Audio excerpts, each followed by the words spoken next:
हार्दिक सरवैया आपका स्वागत करता हूं डीबग क्लासेस के एक नए वीडियो में।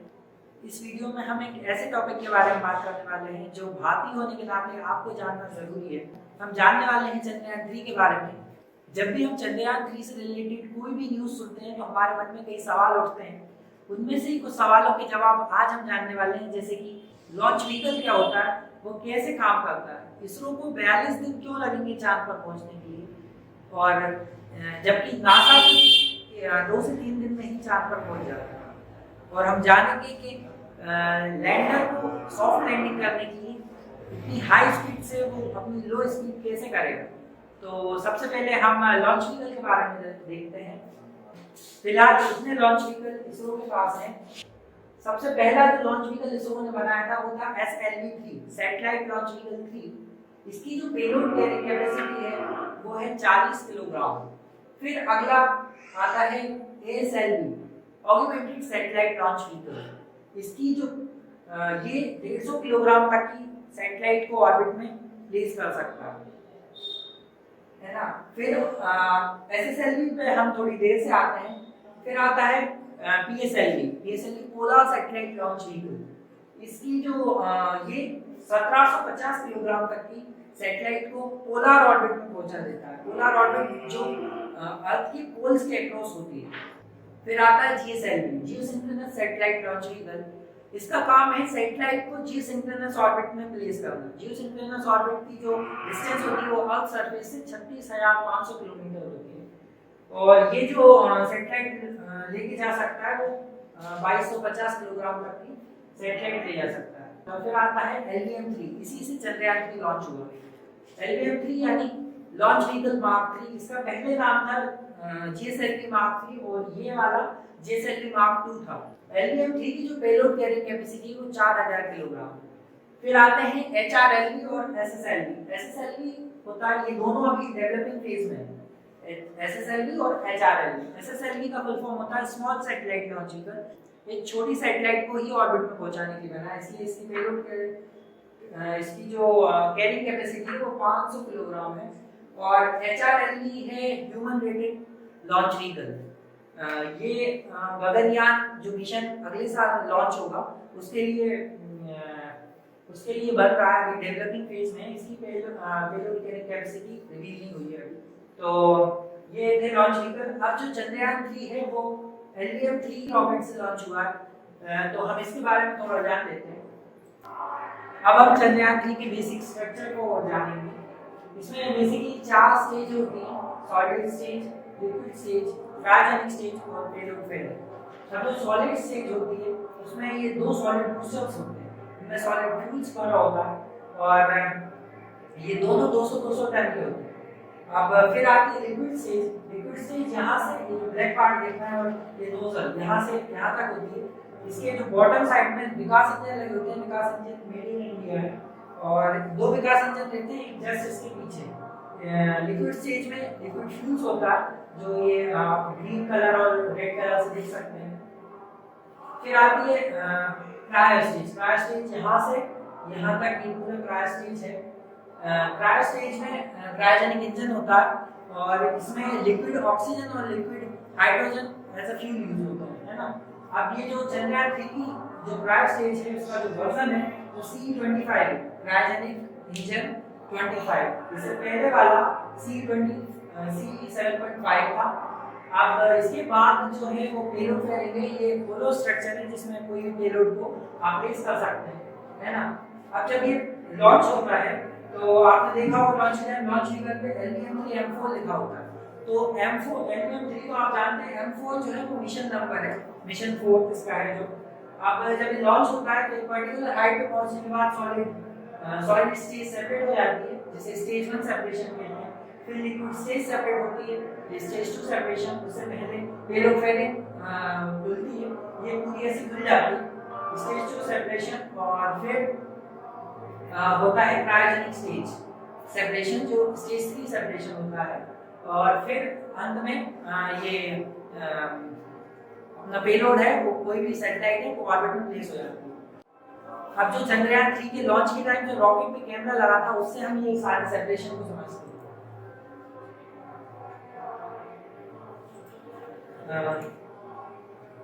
ये सॉलिड बूस्टर्स पहले इग्नाइट हुए।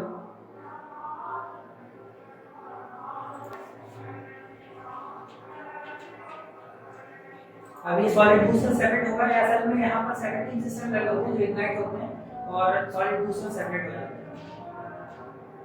फिर ये पेलोड फेयरिंग सेपरेशन, और ये लास्ट में चंद्रयान 3 ऑर्बिट में प्लेस हो।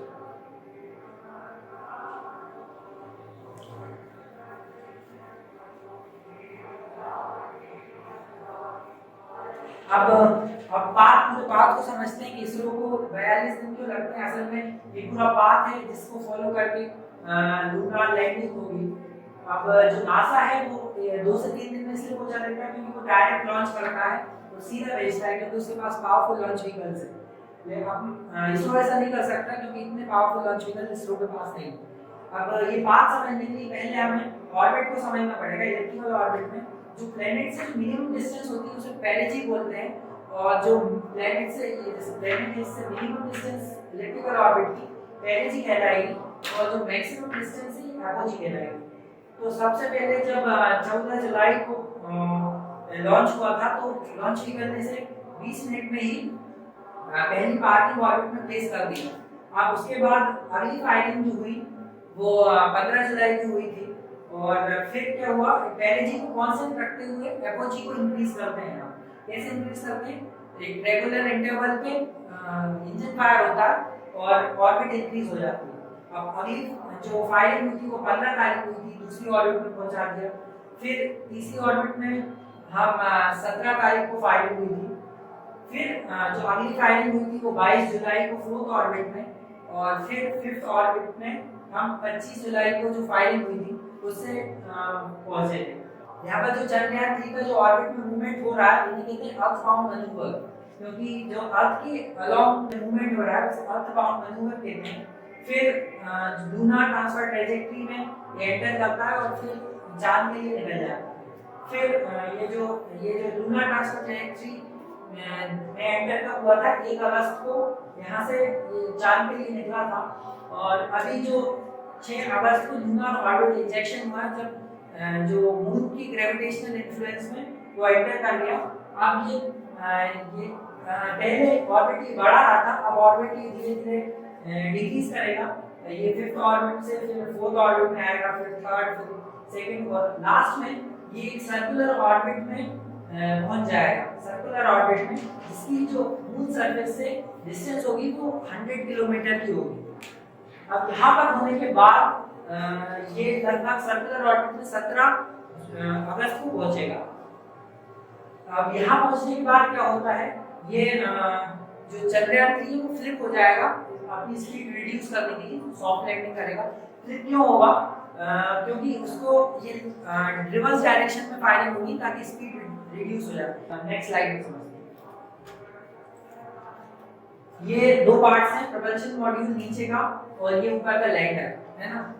तो देखते हैं अब ये सर्कुलर ऑर्बिट में पहुंचने के बाद अब यहाँ पे फ्लिप हो चुका है। पहले लैंडर आगे था और प्रोपल्शन मॉड्यूल पीछे था, अब यहाँ पे प्रोपल्शन मॉड्यूल आगे हो चुका है और लैंडर पीछे हो गया, और ये जो पीछे नोजल दिख रहा है ये सबसे आगे हो गई है ताकि हम स्पीड रिड्यूस कर पाए। अब यहाँ पर पहुंचने के बाद ये सेपरेट होंगे, लैंडर और प्रोपल्शन मॉड्यूल सेपरेट होंगे, और प्रोपल्शन मॉड्यूल क्या करेगा, जो सर्कुलर ऑर्बिट है उसमें ऑर्बिट करता रहेगा, और जो लैंडर है वो अब एक छोटी इलिप्टिकल ऑर्बिट में एंटर कर जाएगा जिसकी जो एपोजी होगी, जिसकी जो पेरिजी होगी वो 30 किलोमीटर की होगी और एपोजी 100 किलोमीटर की होगी। तो ये प्रोपल्शन मॉड्यूल नहीं रहेगा और लैंडर नीचे आ जाएगा इस ऑर्बिट। ये जो ग्रीन ब्लू ऑर्बिट थी वो प्रोपल्शन मॉड्यूल की थी और ग्रीन ऑर्बिट लैंडर। ये देखिए अपोजिट डायरेक्शन में फायर हो रहा है इंजन, ये इस डायरेक्शन में जा रहा है लेकिन थ्रस्टर्स भी इस डायरेक्शन में ताकि स्पीड कम कर पाए, है ना। और फिर ये ऐसे स्पीड कम कर लेगा और सॉफ्ट लैंडिंग कर जाएगा।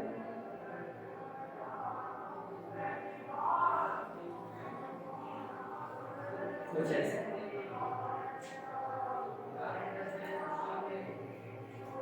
अब हम समझते हैं थोड़ा इन पेलोड्स के बारे में। जो पेलोड इनमें लगे हैं, जो 3 पार्ट्स हैं चंद्रयान 3 के, लैंडर, रोवर जो अंदर से उसमें से बाहर आएगा लैंडर में से, और जो वहाँ घूम घूम कर एक्सपेरिमेंट्स करेगा चांद की सरफेस पे, वो प्रोपल्शन मॉड्यूल में जो प्रोपल्शन मॉड्यूल में एक पेलोड लगा है, इंस्ट्रूमेंटल पेलोड। लैंडर में 3 है और इसमें रोवर में 2 है। अब ये कुछ इंस्ट्रूमेंटल पेलोड्स हैं जो चंद्रयान 3 में अलग अलग उसके पार्ट्स हैं उसमें लगे हैं। जैसे लैंडर में 3 लगे हैं, रंभा, एलवी, जेस्ट और ILS है।